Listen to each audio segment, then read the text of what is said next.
Hello বন্ধুরা, welcome to my channel স্বপ্নের শিশুয়ালয়। আমি চলে এসেছি আপনাদের জন্য আরেকটি নতুন ভিডিও নিয়ে। অঙ্গনারী দিদিদের সুবিধার্থে এই ভিডিওটি আমি এখানে দেখাচ্ছি। এটি হচ্ছে ফুড স্টক খাতা আমরা কিভাবে লিখব। ফুড স্টক আমরা প্রতি মাসে আমাদের যে চাল ডাল আসে সেই চাল ডালের হিসাব আমাদের দপ্তর থেকে দেওয়া 2 নম্বর খাতাতে যেমন ঠিক করতে হয়, তেমন নিজেদেরও ফুড স্টক ঠিক রাখতে হয়।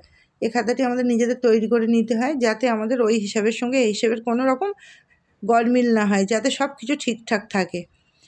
এখানে আমি ডিসেম্বর 2024 থেকে জানুয়ারির 25 পর্যন্ত দেখাচ্ছি। আগেরগুলো পিছনে আছে, যেহেতু এটা লাস্ট, সেই জন্য আমি এখানে দেখাচ্ছি আপনাদের সুবিধার্থে।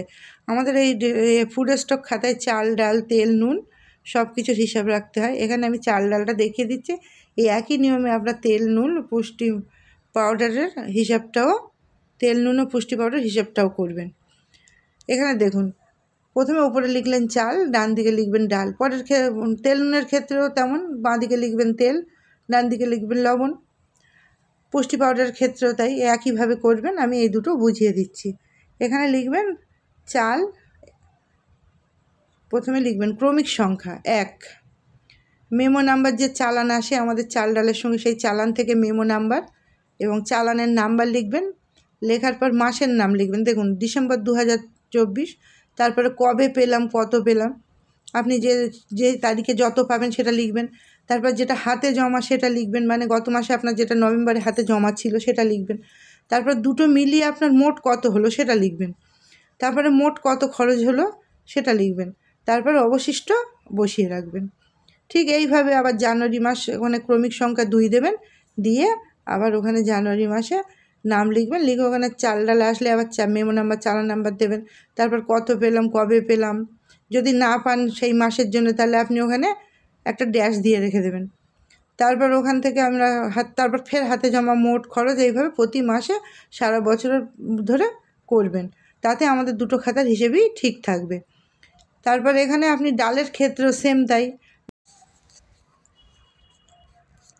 এখানে ডালের ক্ষেত্রেও সেম তাই। এখানেও ক্রমিক সংখ্যা দেবেন, মেমো নাম্বার দেবেন, চালান নাম্বার দেবেন, মাসের নাম দেবেন। তারপরে কবে পেলাম কত পেলাম, হাতে জমা, মোট খরচ, অবশিষ্ট, এভাবে লিখবেন।